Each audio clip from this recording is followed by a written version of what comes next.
Yan, dahil sa nasarapan kami sa baked scallop, ayan, bumili kami ulit ng scallops. Ayan, so lagyan na natin ng paminta.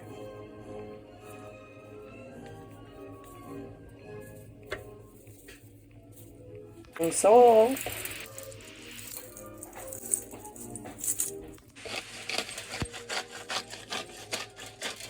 Lagyan na natin ng persil.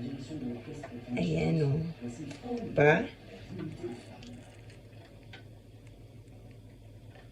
Malalaking scallops ang nabili namin ngayon. So, kaya mas masarap ito. Ayan.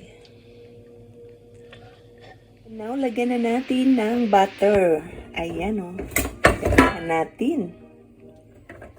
Ayan, malalaking piece ng butter para talagang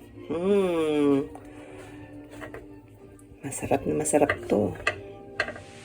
Ayan. Nalagyan na natin lahat ng butter. Okay, lagyan na natin sa ating oven. Now, ready na para sa ating baked scallop. Ayan, lutuin na natin. Ayan, salang na natin. So, ayan, ready na yung ating baked scallop.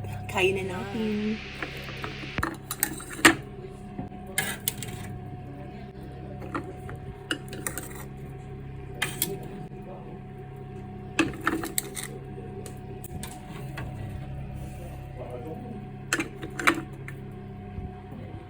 Ayan, kain na. Yummy! So, ito na yung ating scallop.